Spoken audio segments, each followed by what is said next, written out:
All right, welcome to the Swimming from Home talk show. I'm here with Matt Kredich, head coach at the University of Tennessee. Um, so Matt, you guys went to SECs, which was pretty early on in the conference meets. Can you kind of take me through what the next few weeks looked like for your teams, kind of up until this point? Yeah, so SECs I thought was a really successful meet for both our men and our women. Mm-hmm. Our women certainly, we had the goal of winning and we won. Thought we performed well. We performed really well under pressure, which was I, I thought maybe the biggest takeaway from the meet. That we were in a really close competition and responded I thought brilliantly, and it wasn't just our our top two or three swimmers. It was a whole group of people who essentially internalized the goal of the team, the identity of the team, and performed incredibly well. Our men, all season long, Lance Asti really directed our men and had them harping on this idea of 2%. We're going to get 2% better. And instead of focusing on winning or places, they focused on competing and finding all these little ways to get 2% better.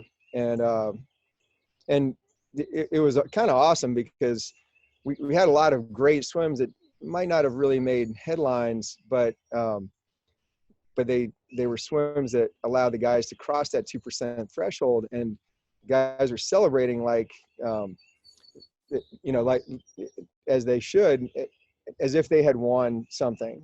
And because they had set that goal, they had set that vision, and 2% in a season is really hard. That's a pretty lofty goal, and guy after guy was hitting that target. So I think we walked away feeling like we had made a lot of progress, both men and women. Yeah. We're refocusing on NC2As. For our women, certainly we had talked all season about winning SECs. We also talked about winning NC2As.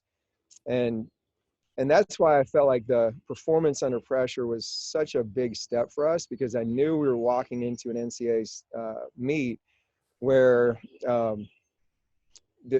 it was a kind of a different landscape than it had been for a while, where there wasn't one or two dominant teams. There were several who I felt like should be walking into that meet with a goal and the intent of winning, and we were one of those teams. Mm-hmm. So we quickly refocused with the women. Our guys quickly refocused. We qualified the a couple of days, I guess, before the meets were canceled.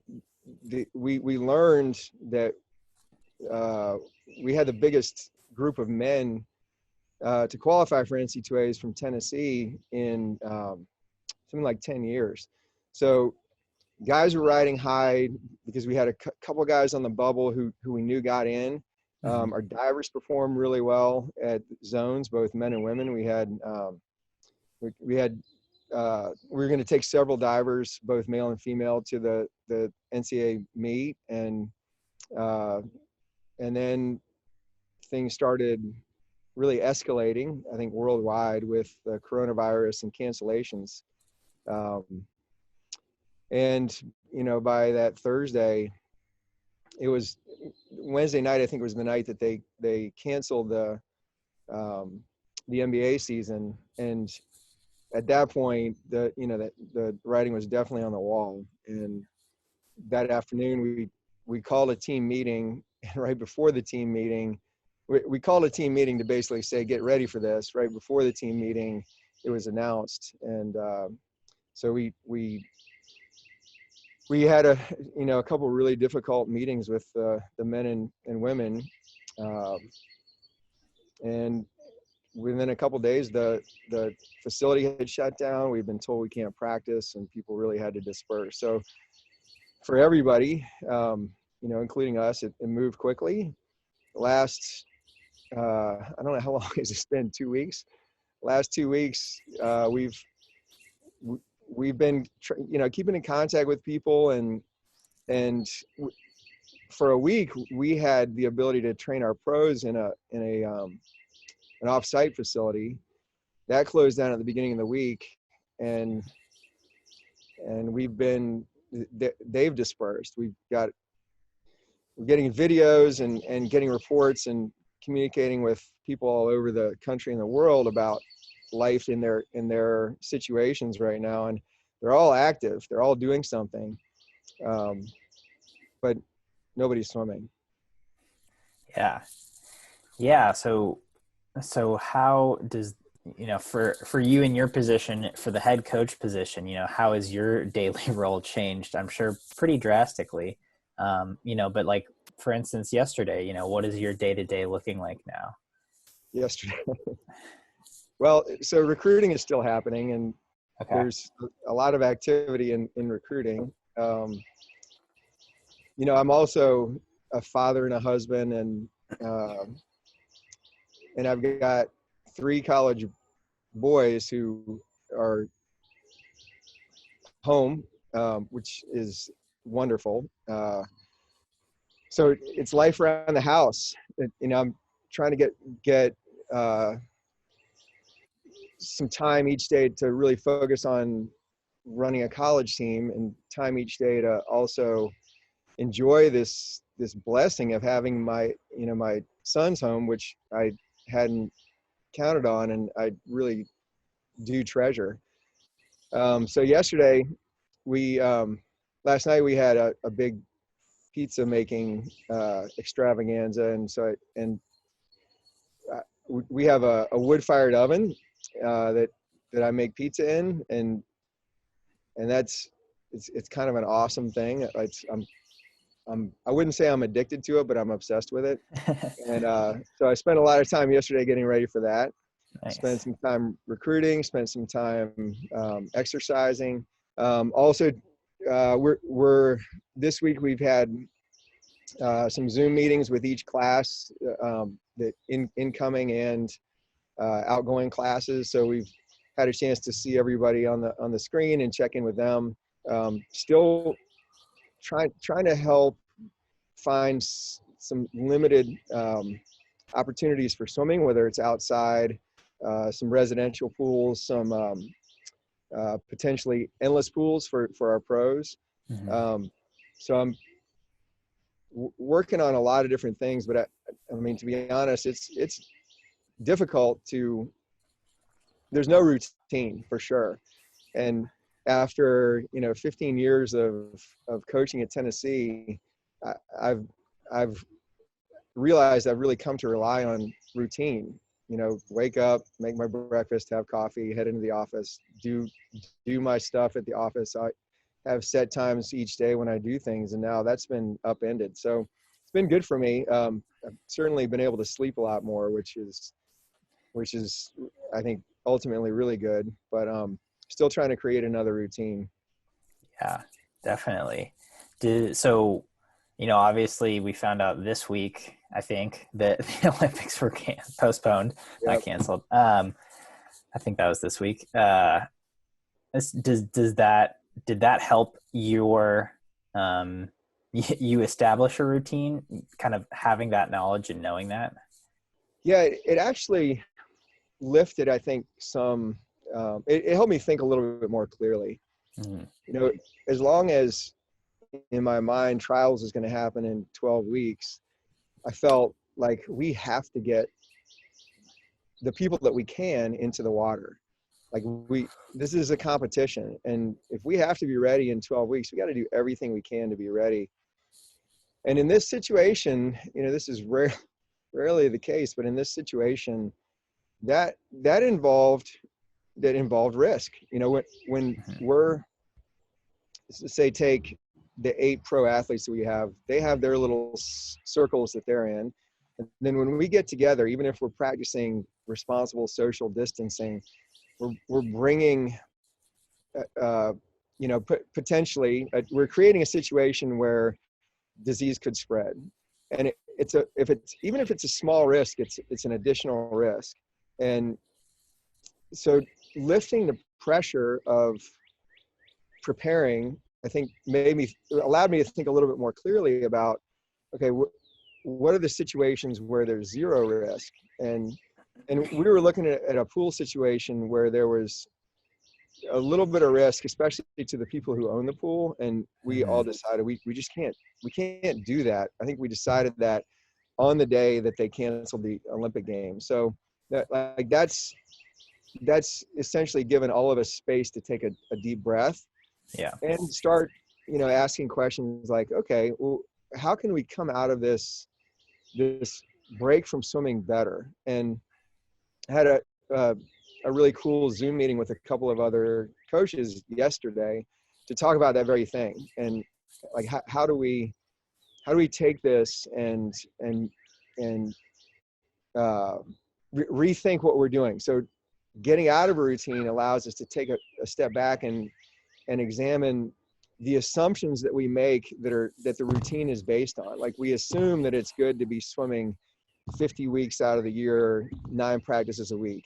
And while that may very well be true, when we can't do that, then we get the opportunity to maybe test and see, okay, well, is that necessarily true? And if not, then what are some alternatives about what could be best or what could be better? So I think that gives us all some space to ask those questions. As a coach, and I'm assuming as a fan of the sport as well, does that excite you? Yeah, it does. It really does. I mean, I think the sport moves forward when we do question assumptions, and we all move forward when we get out of routine and start asking questions in a different way, or asking new questions, or even going back and saying, why do we assume that this is true? And when you get the time and space to do that, to me, it's really exciting. And like, it was cool yesterday to see, I talked to John Nelson, Michael Brooks, and Greg Troy. And those are 3 brilliant people who are in different parts of the world, coaching different levels of athlete, but all asking the same question. And that's just a sample. And if there are more people asking those questions and getting a chance to really think about swimming in a different way right now, no question we're going to come out of this with a different, and I think better understanding of what high performance in swimming is all about. So it'll be fun to watch and fun to see. And, this is part of the competition too. I know I'm certainly, not the only one thinking along these lines, but it's so, I mean, to me, that makes it even more exciting. Okay, who can come up with the best ideas, and how can we share these and get them out to the sport? Yeah. Have you seen anything that you really like so far, and just maybe a workout an athlete's done, or an idea that you've heard of or seen that that you thought was novel, or maybe that came from this? Yeah, not necessarily workouts, but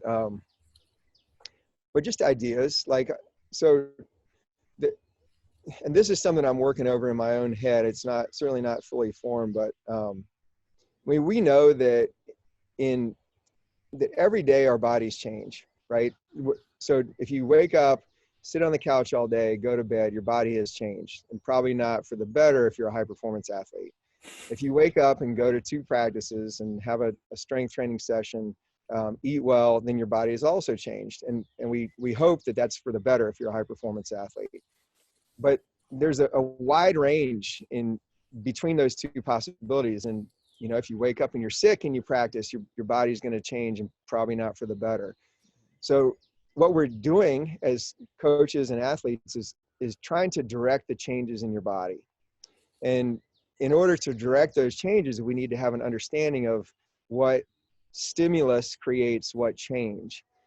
And so now we're getting non-swimming stimulus for a lot of people. And so we start to imagine what those changes are, and they're structural changes. So we're not just talking about conceptual, like the way people are thinking or getting a break, but there's true structural changes in your ability to create energy, your ability to move things, your ability to create shapes with your own body. So I think by moving differently and in non-swimming ways, we can change the structure of our body, which we're then going to then carry back into the water and hopefully be able to move differently and better. I think there are a few different ways that we can do that, from an energy perspective. So when we train, we try to train energy production systems, but there's also the nervous system perspective, and that includes things like your awareness of your body in space, your ability to react, your ability to sense things, to sense the water. So there's another element, and it's possible that by not swimming, we may be enhancing our ability when we return to feel things that we weren't aware of before. So, and then the third element is really just literal structural mobility. Like, what would happen if we had a really good yoga program that our athletes devote themselves to for 2 months? That I think their posture and their ability to kind of create shapes would change, and if we did it right, change for the better. So I mean, those are the things that I'm trying to formulate and then hopefully act on, push out to our team once we have a little bit more discussion, I think, with our staff and can make a plan for that. Yeah. Yeah. I mean, I feel like it's been really cool to see what changes have come from this, especially in our little swimming community, from an athletic standpoint. So that's really neat to hear about. And I know, so I've certainly been doing a little more yoga on a daily basis, and I feel like that's been a pretty cool adjustment that I've made. Yeah. And my guess is you're sleeping more too. Yeah. So, and we know that when I think the greatest release of growth hormone happens during sleep, and the highest percentage of that injection of growth hormone happens after about 6 to 7 hours of sleep. So I think that our whole team, we wear these Whoop straps, and Mm-hmm. and from what I've seen, our team is sleeping a lot more, and I would imagine that's happening across the swimming world. People are sleeping more. Yeah. So an entire country, an entire world, an entire band of college swimmers is getting more sleep, getting more growth hormone. That's probably going to result in some positive gains, in some way for a lot of people, and probably the health of a coaching profession will benefit as well. Yeah. Yeah. I mean, I know I've seen a lot of my coaching friends, posting on forums, whether it's Facebook or other social platforms, and just trying to get ideas going because they're not able to write workouts for their athletes. Absolutely. Yeah. Yeah. Well, I mean, cool. Anything else you've been up to? Have you picked up any new hobbies or activities or things you weren't normally doing while you were coaching? No, I mean, I've always, I love to cook, and when I had 3 teenage boys living at home, that was a big part of my weekly routine, is making a ton of food. Yeah. And I want it to be good food because I like to eat good food. Mm-hmm.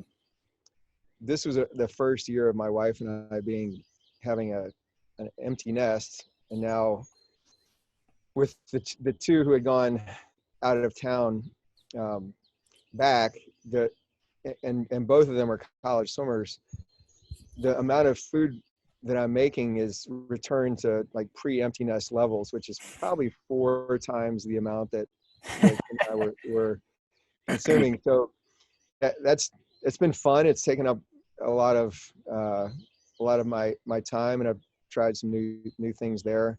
Mm-hmm. And I'm really just, I think, trying to now imagine what comes next. You know, I think one of the things that has always drawn me to swimming, both as an athlete and then as a coach, is you get a chance to write your own story, and it's always the most fun when it's not the one that other people are telling, especially if other people are talking about you. Mm-hmm. So that was one reason why we were so excited to go to NC2As, because there's this kind of collective idea, um, sort of outside of Tennessee swimming, that something other than Tennessee winning NCAAs is going to happen. Mm-hmm. And the same thing has happened for a long time with I mean, since I've gotten here, we've been, both men and women, trying to win an SEC championship, and until you do it, that's not really part of the collective story. So you get a chance to write your own story. You're in charge of your own future. And when that was kind of, when that ending was almost suspended, there can still be in everybody's mind all these possible endings. So I prefer to think of the endings that we really wanted and really imagine those vividly. And I've spent some time doing that. And I found that that's, and maybe it's odd, but it's given me closure to think of what would we have done. And now that I'm through with that process, I get to now think of, okay, it's a lot more clear now that the Olympics are going to be in 2021. Mm-hmm. And we get to start thinking about that next story, writing that and imagining that for ourselves, and not letting other people influence or dictate that. And I really love thinking about next year's team. It's it's a big unknown, and so it's the time for us to really imagine all the possibilities that we want. Not the ones that carry momentum from other people's stories, but we get to tell our stories, and then we get to go about making that happen. So that's a big process, and it's an endlessly rewarding process for me, and I think it's the same for our team. So that I think that's what we're doing. So when people are in their home gyms, doing yoga and working out with their brother and sister or their parents, I want them thinking, I am on my way. This is the beginning of a really cool story, or this is the, chapter 5 of a really cool story that I can see ending in 2021 with this kind of outcome. So, I mean, that's what we're all doing. The setting has changed, but I think we're all still telling those stories. And I think my goal during this time is to really put my imagination and my mind to work, and do that for myself, and then hop on board with other people and help them where I can. Yeah. Well, awesome, Matt. I feel like that's a good place to end. That was a really great conversation, and thanks a lot for your time. Yeah, thanks, Coleman. I have to say, I really appreciate what you do, because you basically put the spotlight on things that are happening, and you don't really editorialize, and you're a great proponent for the sport. So these conversations, I've gotten a kick out of watching the ones you've done so far. Always get a kick out of the practice and pancake stuff that you put together for everybody. So keep up the great work. I really appreciate it. Well, I really appreciate that. Thanks a lot, Matt. All right, you take care. Thank you. You All too. right, thanks.